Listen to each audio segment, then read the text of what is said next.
Bapak Ibu, saudara-saudari yang terkasih, seorang gadis berusia 31 tahun dipecat oleh perusahaannya dan ia kehilangan pekerjaan. Suatu saat ia terpikir bagaimana caranya supaya dia survive. Bagaimana caranya supaya dia bisa hidup. Lalu dia punya ide. Idenya sangat genial, sangat puritan. Dia bilang, saya akan tinggal di rumah menjadi full-timer children. Menjadi anak-anak yang seutuhnya bagi papa mama saya. Setelah itu, dia mengerjakan semua pekerjaan-pekerjaan di rumah, membantu orang tuanya. Kalau papanya tidak tahu cara setting HP, dia bantu cara settingnya. Kalau mamanya tidak mengerti tentang penggunaan sosial media, dia bantu, dia ajarin. Tetapi, saudara-saudari yang terkasih, setelah itu dia minta gaji kepada kedua orang tuanya. 1.800 yuan. Kalau dirupiahkan, 20 juta rupiah per bulan. Keren kan? Keren enggak? Keren tidak? Keren. Udah putus kerja, nggak dapat pekerjaan, survive, kerja dengan orang tua. Dia bantu masak, dia bantu juga potong-potong sayur. Nah, ngajarin orang tua kemanapun, traveling pun dia siapkan semuanya. Itinerary pesawat, traveling dia siapkan semua. Tapi akhir bulan dia tetap gaji terima 20 juta. Saudara-saudara, ini kejadian sungguh-sungguh. Ini bukan cerita bohong. Coba Anda nanti perhatikan di TikTok. Serius. Ini cerita di Cina. Bukan di TikTok. Sekarang punya kecenderungan anak-anak kita. Apalagi kalau dalam keluarga itu anak itu cuma satu. Dia bisa menjadi full-timer children. Dia menjadi anak yang menjadi seutuh-utuhnya menjadi anak dari kedua orang tuanya. Rajin sekali. Apapun dikerjakan semua sama dia. Tapi the end of the month, salary please. Cuan please.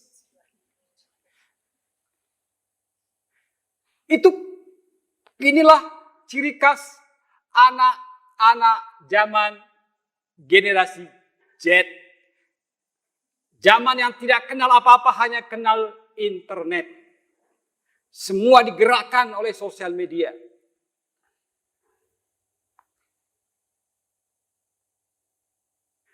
Lalu, suatu saat orang tuanya mengeluh.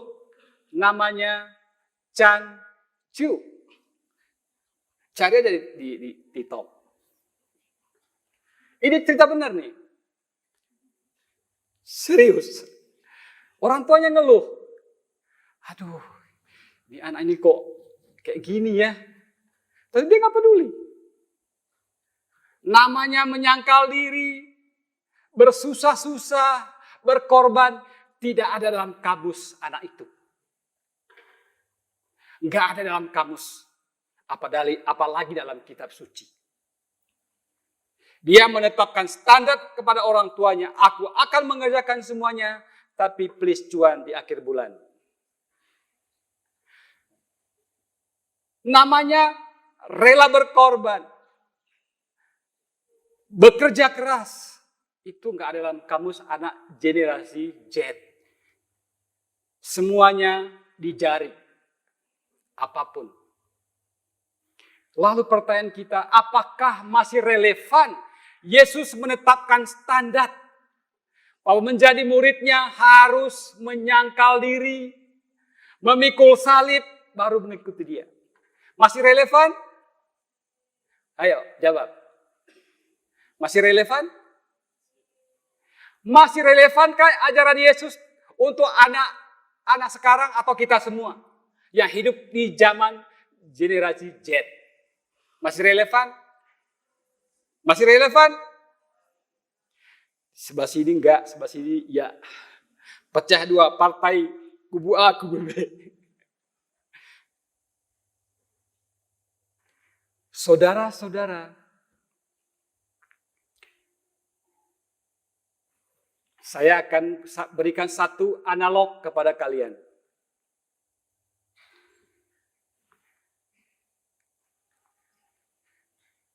Sebentar ya, saya punya contoh, tapi anggur ya, nggak boleh main ini anggur sebetulnya.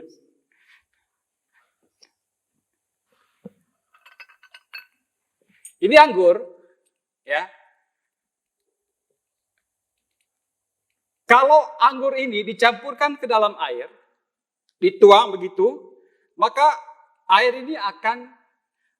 akan terpisah dari anggur. Anggur bisa akan turun di bagian dasar dari botol ini. Ya. Tetapi kalau anggur dan air ini goncang-goncang, orang di Malaysia mengatakan mengacaukan itu ya. Ininya sama ini dikacaukan, digoncang-goncang, apa yang terjadi? Anggur itu menjadi terintegrasi, menyatu dengan air. Apa artinya? Kalau hidup kita itu nggak digoncang-goncang, ya, nggak dicabut-cabut, nggak digunting-gunting, kita tetap menjadi apa? Kita tidak punya karakter apa-apa.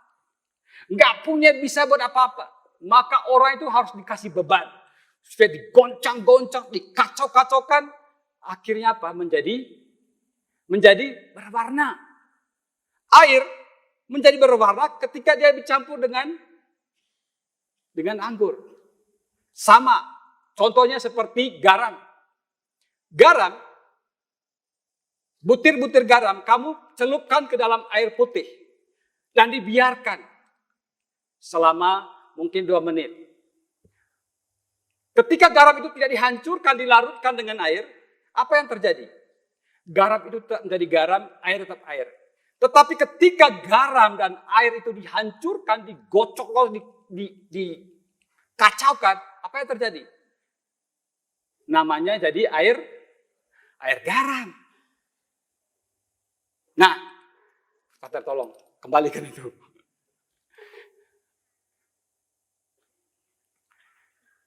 Saudara-saudari, Tuhan Yesus sengaja memberikan kita standar dalam hidup ini. Tuhan Yesus sengaja memberikan kita beban dalam hidup ini.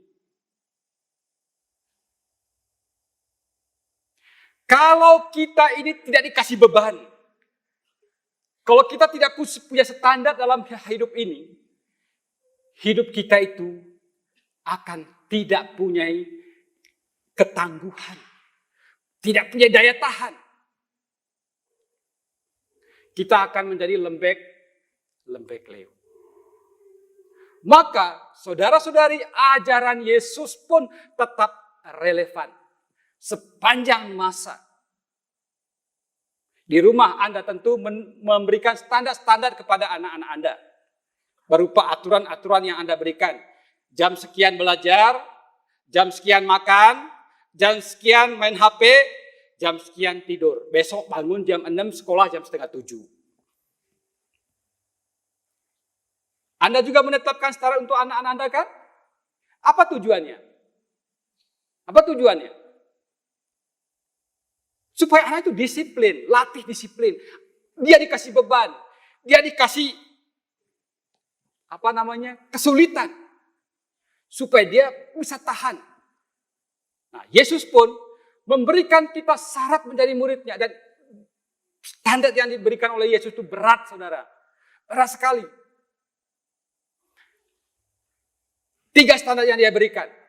Mau menjadi pengikutku, Dia kasih 3. 1, menyangkal diri. Ini poin yang paling penting dan paling sulit dikerjakan oleh siapapun kalau mau menjadi murid Tuhan sungguh-sungguh. Menyangkal diri. Kedua, memikul salib. Ketiga, baru ikuti dia. Ikuti dia, tidak boleh ke kiri, tidak boleh ke kanan. Harus pakai kacamata kuda. Tahu kacamata kuda? Yang muda-muda tidak tahu kacamata muda. Tidak tahu kacamata kuda. Karena mereka tidak pernah lihat kuda, apalagi kacamata kuda. Ya. Kacamata kuda itu ininya ditutup sininya, yang lihat ke depan. Dia tidak boleh kiri kanan. Cocok untuk orang yang suka selingkuh itu. Kasih kacamata kuda, bagi lihat kiri kanan. Ya. Saudara, hari ini kita tidak bisa mendalami 3 syarat Tuhan Yesus karena waktunya terlalu lama. Ya. Kita cukup mendalami 1 saja syarat itu. Minggu depan baru kita bahas lagi 2-nya. Sekarang kita bahas soal menyangkal diri. Karena apa, saudara-saudara? Khotbah yang pendek itu, khotbah yang panjang dan pendek itu apa bedanya? Khotbah yang pendek menggerakkan hati. Menyangkal diri itu artinya apa? Mengabaikan kepentingan diri kita. Menundukkan kehendak kita.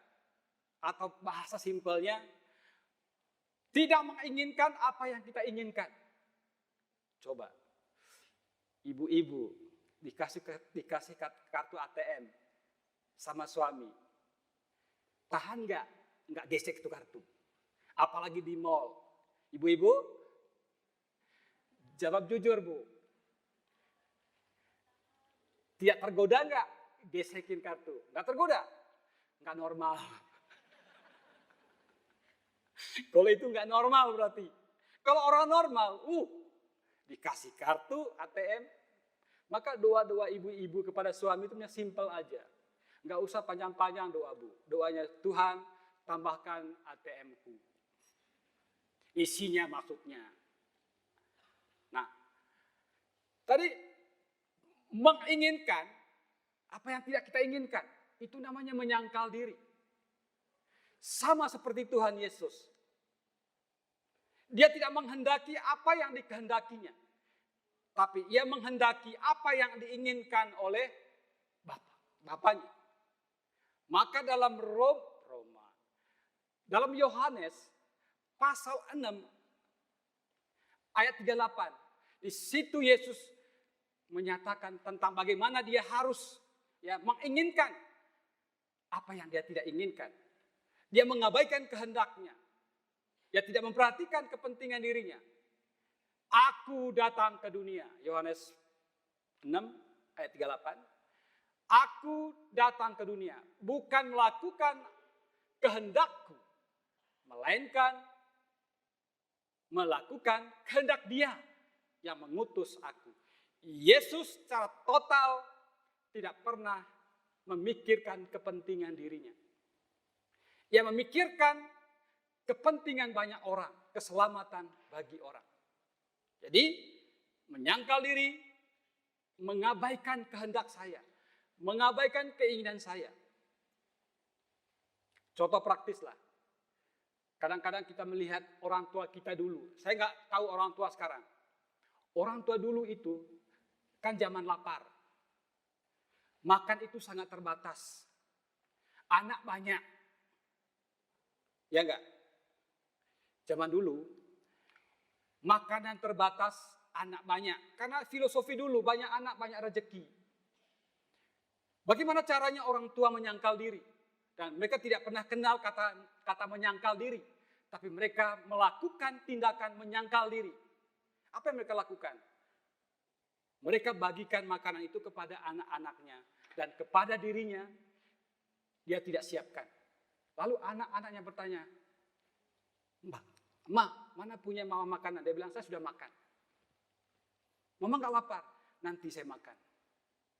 Dan sekali-kali si mami itu tidak akan pernah makan sampai anaknya kenyang. Praktek menyangkal diri. Dia mengabaikan. Apakah dia tidak ingin makan? Dia ingin. Tapi dia merelakan itu untuk anaknya. Itulah menyangkal diri. Jelas? Mari kita praktekkan. Ya, itulah menyangkal diri.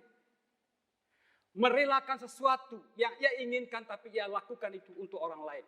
Sama seperti dilakukan oleh Tuhan Yesus. Menyangkal diri yang kedua. Menyangkal diri itu artinya apa? Kita harus hidup berlawanan dengan kecenderungan-kecenderungan dosa. Kita harus melawan keinginan-keinginan daging kita. Maka dalam Galatia pasal 5, ayat 19 sampai 22, di situ Santo Paulus memberikan kepada kita hidup menurut daging atau hidup menurut roh. Mari kita baca 1 Korintus. Galatia ya. Ya. Galatia 5, 19, 22. Di situ Santo Paulus mendaftarkan hidup menurut daging. Di situ dia bilang percabulan, iri hati, kedengkian, permusuhan dan lain sebagainya. Sedangkan hidup menurut roh, di situ dia tuliskan damai, sukacita, kasih dan seterusnya. Menyangkal diri itu berartinya kita harus mengarahkan pandangan kita pada tindakan kebaikan untuk orang lain. Maka relevan apa yang dikatakan oleh Yesus. Jika musuhmu atau orang tampar pipi kirimu, kasih juga pipi kananmu. Cipiki, cipika.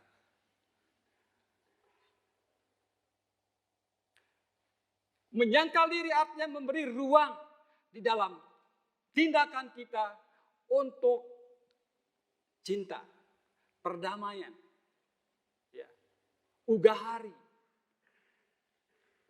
sangkal diri, dan lain sebagainya.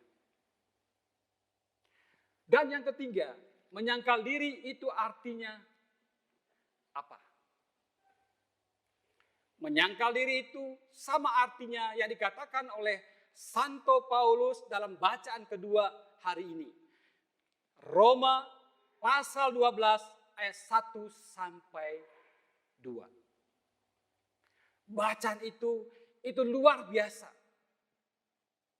Persembahkanlah tubuhmu. Ya, Roma 12 ayat 1 sampai 2. Persembahkanlah tubuhmu sebagai persembahan yang hidup, yang kudus dan yang berkenan kepada Allah. Itulah ibadahmu yang sejati. Sehingga kalau kamu melakukan itu, mempersembahkan tubuhmu dan menjauhkan segala dosa, lebih lanjut Paulus mengatakan, kamu bisa mengetahui apa yang baik, yang benar, dan yang kudus yang kamu lakukan. Karena itu para saudara-saudari, kalau kita dalam hidup ini, kita tidak bisa lagi menahan emosi marah, menahan rasa dengki, jengkel. Cobalah duduk di bawah kaki Tuhan. Persembahkan tubuhmu kepada Tuhan. Ingat, Santo Paulus bilang bahwa doa yang paling berkenan kepada Tuhan itu adalah kalau kamu mempersembahkan tubuhmu. Segala dorongan-dorongan jahat, dorongan-dorongan yang merugikan orang lain, dorongan-dorongan yang membuat orang lain jatuh dalam dosa, semua timbul dari diri kita. Maka Paulus mendorong kita, menyangkal diri itu artinya kita mempersembahkan diri kita. Dorongan-dorongan jahat, dorongan-dorongan apapun yang timbul dari diri kita, persembahkan kepada Tuhan. Para saudara yang terkasih, inilah arti menyangkal diri. Menyangkal diri sebagai kesimpulan, kita mengingat Tuhan sebagai hukum tertinggi dan mengabaikan apa-apa yang merusak kita untuk mengenal Tuhan. Tuhan Yesus memberkati.